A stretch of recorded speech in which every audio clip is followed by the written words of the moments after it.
Hello, dear student friends. Dr. Bapuji Salunke, Institute of Engineering and Technology, Kolhapur, welcomes you all to e-learning platform. This is Science and Humanities Department.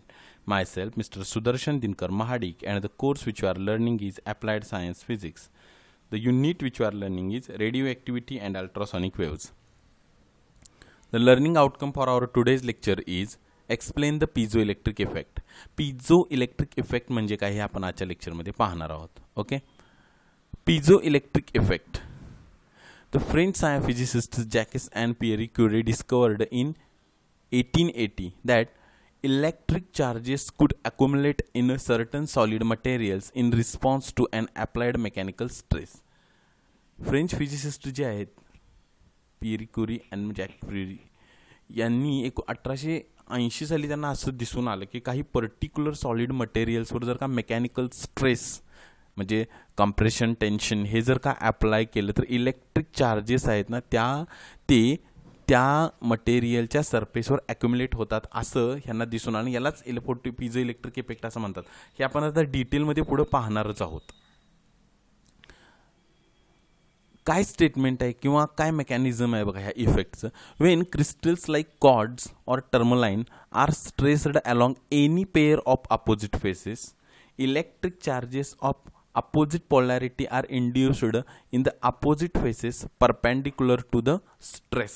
This is known as a piezoelectric effect.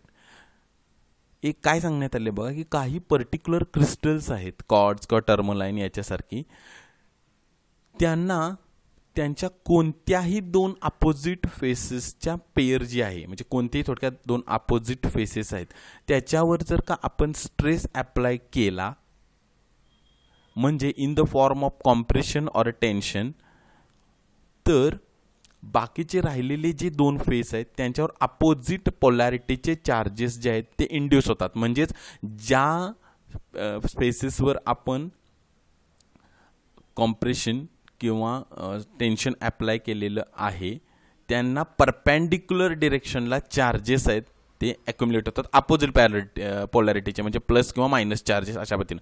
हे आणखीन detail डायग्रामची sine आपण पुढे पाहू म्हणजे आपणाला ही concept आहे ती व्यवस्थित क्लिअर होईल. ओके, आता हे पहा इथं आपल्याला दिसून येते अनस्ट्रेस्ड कॉर्डचा क्रिस्टल आहे. हा कॉर्डचा क्रिस्टल आहे. ओके, इथं आपण पाहतोय नो चार्जेस इंड्युस्ड, काय नाही कारण याच्यावर आपण कुठल्याही प्रकारचा कॉम्प्रेशन किंवा टेन्शन आपण इथे अप्लाय केलेलं नाही. आपल्याला माहिती आहे की कॉर्ड्सचं जो फॉर्म्युला आहे तो आहे SiO2, 2 ऑक्सिजनचे ॲटम, एक सिलिकॉनचा ॲटम अशा पद्धतीनं. आता आपल्याला या ठिकाणी दिसतं आहे पहा की हे जे आहेत प्लस ते सिलिकॉनचे ॲटम आहेत आणि जे मायनस जे लिहिले ते ऑक्सिजनचे ॲटम आहेत. हे ह्या डायग्राममध्ये दर्शवले, कुठल्याही प्रकारचा स्ट्रेस अप्लाय केला नाही. हे बघा हे सिलिकॉनचा ॲटम आहे आणि याला 2 ऑक्सिजनचे ॲटम आहे ते कनेक्टेड आहेत. आणि अशा प्रकारचे हे हेक्झागोनल स्ट्रक्चर आहे. म्हणजे कॉर्ड्सच्या एका ॲटमचं हे अशा पद्धतीनं हेक्झागोनल लटाईस त्याचा आहे. असा एक क्रिस्टल स्ट्रक्चर हेक्झागोनल तुम्हाला या ठिकाणी दिसत आहे. याच्या कुठल्याही प्रकारचा स्ट्रेस अप्लाय केलेला नाही. ही सिच्युएशन आधी ध्यानात घेतली. मग आता आपण पाहू की पिझो इलेक्ट्रिक इफेक्ट हा कशा पद्धतीनं दर्शवतो ते. ओके, आता आपण असं केलं समजा की कॉर्डचा तो जो क्रिस्टल आहे त्याच्यावर आपण कॉम्प्रेसिव्ह स्ट्रेस अप्लाय केला या डिरेक्शन. आपल्याला डायग्राममध्ये ज्या पद्धतीने दाखवलं त्याच्या हॉरिझॉन्टल अपोजिट सरफेसेस जे आहेत त्यांच्यावर कॉम्प्रेसिव्ह स्ट्रेस आहे तो आपण अप्लाय केला तर काय दिसून येतं की हे जे दोन फेस आहेत राहिलेले हे वर्टिकल 2 फेसेस आहेत त्या अपोजिट फेसेसवर अपोजिट पोलॅरिटीचे चार्जेस जे आहेत ते ॲक्युम्युलेट होतात. पहा या फेसला पॉझिटिव्ह चार्ज ॲक्युम्युलेट झालेले आहेत, या फेसला निगेटिव्ह चार्ज ॲक्युम्युलेट झालेले आहेत. तर या स्ट्रेसची जी डिरेक्शन आहे त्याला परपेंडिक्युलर चार्ज ॲक्युम्युलेशन झालेलं आहे. अपोजिट फेसेसला अपोजिट पोलॅरिटीचे चार्जेस जे आहेत ते ॲक्युम्युलेट झालेत. मग आता आपण कॉर्डचं क्रिस्टल स्ट्रक्चर ध्यानात घेऊन जर एक आणखीन क्लिअर हे चित्र पाहिलं तर कशा पद्धतीने आहे पहा की हे कॉम्प्रेसिव्ह स्ट्रेस आपण अप्लाय केला त्यावेळी हेक्झागोनल स्ट्रक्चर जे आहे ते अशा पद्धतीने झालं. पहा एका ॲटमचं हे आपण एका ॲटमसाठी रिप्रेझेंटेटिव्ह दाखवावं लागलं असं सर्व ॲटमच्या बाबतीत घडतं आहे. ओके, कॉर्डच्या. मग आता काय झालेलं आहे पहा की ज्या डिरेक्शननं आपण ह्याच्यावर कॉम्प्रेशन किंवा कॉम्प्रेसिव्ह स्ट्रेस अप्लाय केला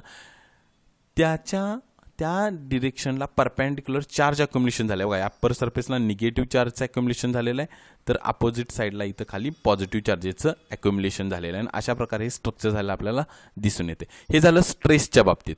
आता जर टेन्साईल स्ट्रेस आपण अप्लायला केला, म्हणजे थोडक्यात टेन्शन अप्लाय केलं. आता बघा हे हॉरिझॉन्टल दोन जे सरफेस आहेत अपोजिट, त्यांच्यावर जर का आपण टेन्साईल स्ट्रेस म्हणजे त्यांच्यामध्ये इलॉंगेशन किंवा टेन्साईल लॉन्जिट्युडनल अशा प्रकारचं टेन्शन जर का आपण त्यांच्यावर अप्लाय केलं, तर काय होते पहा की इथं अपोजिट पोलॅरिटीचे चार्जेस परत परपेंडिक्युलर फेसेसना क्रिएट झालेले आहेत. पण आता कॉम्प्रेसिव्ह स्ट्रेस वेळी जशी सिच्युएशन होती त्याच्याबरोबर रिव्हर्स झालेलं आहे. बघा इथं कॉम्प्रेसिव्ह स्ट्रेस वेळी इथं प्लस, या अपोजिट साईडला इथं प्लस चार्जेस ॲक्युमुलेट झाले होते, या साईडला निगेटिव्ह झाले होते कॉम्प्रेसिव्ह स्ट्रेस.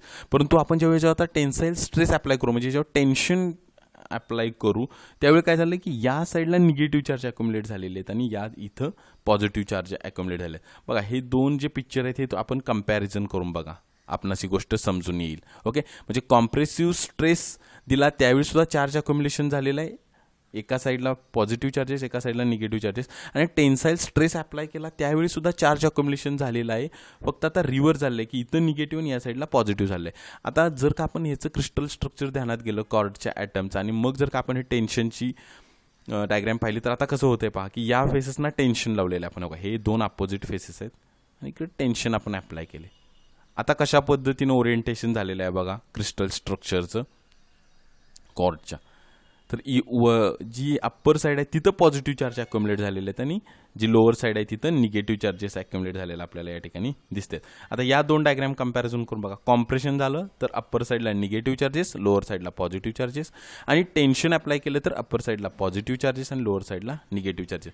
बघा एक्झॅक्टली रिव्हर्स झालेले आहेत ह्या डायग्राम, रिव्हर्स मेकॅनिझम झालेलं आहे अपोजिट. आणि हे जे चार्ज अक्युमुलेशन आहे ते कॉम्प्रेशन किंवा टेन्शनच्या परपेंडिक्युलर डिरेक्शनला झालेलं असतं, पण परपेंडिक्युलर डिरेक्शनच्या फेसेसना झालेलं असतं. Okay, so this is for piezoelectric effect. Okay, now many materials exhibit the piezoelectricity. Piezoelectricity म्हणजे काय, the ability to show for piezoelectric effect is called as a piezoelectricity. मग पिझोइलेक्ट्रिसिटी दाखविणारे बरेचसे मटेरियल्स आहेत, त्यांची विभागणी प्रमुख दोन प्रकारांमध्ये केली जाते. The two types of piezoelectric materials are as follows. एक आहेत नॅचरल पिझोइलेक्ट्रिक मटेरियल्स, ते कोणकोणते आहेत, कॉर्ड्स, रॉके साल्ट, टोपाज साल्ट आणि पर्नलाइट. ही नॅचरली आकरंग आहेत, तुम्हाला एक्झाममध्ये ह्या गोष्टी विचारल्या जाऊ शकतात. ओके, त्यामुळे हे चार मटेरियल जे आहेत, बरेच मटेरियल आहेत, आपण प्रातिनिधिक रिप्रेझेंटेटिव्ह अशा पद्धतीने चार मटेरियल घेतलेले आहेत. सिंथेटिक पिझोइलेक्ट्रिक मटेरियल्स कोणकोणते आहेत, सोडियम टंगस्टेट, गॅलियम ऑर्थोफॉस्फेट आहे, सिंथेटिक सिरॅमिक्स आहेत, लिथियम निओबेट आहे. आता सिंथेटिक पिझोइलेक्ट्रिक मटेरियल्स म्हणजे काय की जे नॅचरली अकरिंग नाही आहेत, परंतु त्यांना आपण लॅबोरेटरीमध्ये वेगवेगळ्या मेकॅनिझमने आपण ज्यांना आर्टिफिशियली तयार केलेलं आहे त्यांना आपण सिंथेटिक असं म्हणतोय. आता कॉर्डच्या संदर्भामध्ये आपण पाहू, कॉर्ड्स कसं आहे नॅचरल पिझोइलेक्ट्रिक मटेरियल, नॅचरमध्ये तो आपल्याला मिळतो. कॉर्डच्या संदर्भात लक्षात घ्या, मोस्ट पॉप्युलर हा क्रिस्टल आहे, त्याचं बऱ्याच ठिकाणी ज्याचे ॲप्लिकेशन्स आहेत असा. Quartz is one of the most well known minerals on earth. It occurs in basically all minerals environments and is important constituent of many rocks. Popular आहे कॉर्ड्स, मोस्ट वेल नोन आहे, पृथ्वीवर सापडणाऱ्या मिनरल्समध्ये वेल non आहे तो. आणि important constitute म्हणजे बऱ्याचशा प्रकारचे जे दगड जे रॉक्स आपल्याला मिळतात त्यांतला प्रमुख घटक जो आहे तो हा कॉर्ड्स आहे. कॉर्डचं क्रिस्टल स्ट्रक्चर आपल्याला हे माहीत आहे, SiO2 हा त्याचा फॉर्म्युला आहे. आणि आपण पाहतो की सिलिकॉनचा जो एक हा ॲटम आहे बघा, त्याचं बॉन्डिंग झालेलं आहे दोन ऑक्सिजनच्या या ठिकाणी ॲटम्स बरोबर. हे कॉर्ड्सचं पिक्चर तुम्ही या ठिकाणी पाहत असाल बघा, कसा आहे रिअल फॉर्ममध्ये कॉर्ड्स क्रिस्टल तो. आता या ठिकाणी पिझो इलेक्ट्रिक इफेक्ट कॉर्ड्स कसा शो करतो या ठिकाणी दिलेलं आहे पहा की सिम्पल. फर्स्ट ह्या ज्या डायग्राम आहेत ह्यातून तुम्ही पाहत असाल की हा पिझो इलेक्ट्रिक क्रिस्टल आहे आणि अशा पद्धतीने the piezoelectric crystal causes crystal materials like cords to generate an electric charge when the crystal material is compressed, twisted or pulled. The reverse is also true as crystal material compresses or expands when electric voltage is applied. त्याला converse piezoelectric effect म्हणतात. ते आपण पुढच्या आपल्या जेव्हा आपण piezoelectric इफेक्टच्या सहाय्यानं ultrasonic वेव्हचं production पाहणार आहे त्यावेळी मी आणखीन व्यवस्थित करेन. तुम्हाला या ठिकाणी दिसून येत असेल पहा की ज्यावेळी कुठल्याही प्रकारचं कॉम्प्रेशन किंवा टेन्शन अप्लाय केलेलं नाही त्यावेळेचा हा क्रॉडचा क्रिस्टल आहे. ज्यावेळी या ठिकाणी आपण पाहत असू कॉम्प्रेशन केलं तर पॉझिटिव्ह निगेटिव्ह चार्जेस अशा पद्धतीने जनरेट होत आहेत. एक्सपांड केलं तर अशा पद्धतीनं ते चार्जेस ॲक्युमुलेट होत आहेत. बघा कॉन्ट्रॅक्ट केलं अप्पर सरफेसला पॉझिटिव्ह चार्ज, लोअर सरफेसला निगेटिव्ह चार्ज. तुम्ही एक्सपान्शन म्हणजे टेन्शन दिलं तर अप्पर सरफेसला निगेटिव्ह चार्ज, लोअर सरफेसला पॉझिटिव्ह चार्ज. अशा पद्धतीनं कॉर्ड्समध्ये पिझोइलेक्ट्रिक इफेक्ट दिसतो. आता synthetic piezoelectric material gallium orthophosphate जे आपण लॅबोरेटरीमध्ये तयार केले.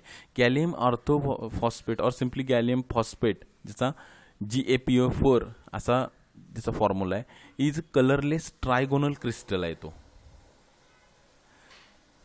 GaPO4 is isotopic with the cords possessing very similar properties, but the silicon atoms are alternately substituted with gallium and phosphorus. आयसोटॉपिक म्हणजे काय की बऱ्यापैकी ज्याची अरेंजमेंटमध्ये क्रिस्टल स्ट्रक्चरमध्ये बऱ्यापैकी चांगली सिमिलॅरिटी समानता ज्याच्यामध्ये त्याला आयसोटॉपिक म्हणतात. मग कॉर्डची जशा पद्धतीची अरेंजमेंट आहे ना थोड्याफार फरकानं तशाच प्रकारची गॅलियम ऑर्थोफॉस्फेटची असते. फक्त कॉर्ड्समध्ये सिलिकॉनचे जे ॲटम्स आहेत त्याला सबस्टिट्यूट केलेलं असतं गॅलियम आणि फॉस्फरसनं ह्या गॅलियम ऑर्थोफॉस्फेटमध्ये. हे पहा आपल्याला या ठिकाणी दिसते GaPO4. ओके, या ठिकाणी आपल्याला दिसून येते त्याचं structure. Piezoelectric effect exhibited in gallium orthophosphate is double as that of cords. Cords ज्या एक्सटेंटमध्ये पिझोइलेक्ट्रिक इफेक्ट दाखवतो त्याच्या डबल हा GaPO4 म्हणजे गॅलियम ऑर्थोफॉस्फेट दाखवतो. Contrary to cords GaPO4 is not found in nature. Therefore a hydrothermal process must be used to synthesize the crystal. जे की आपण आधीच सांगितलेलं आहे की हा नेचरमध्ये सापडत नाही म्हणून याला लॅबोरेटरीमध्ये हायड्रोथर्मल प्रोसेसच्या साहाय्यानंच तयार केलं जातं. Okay, thank you dear students.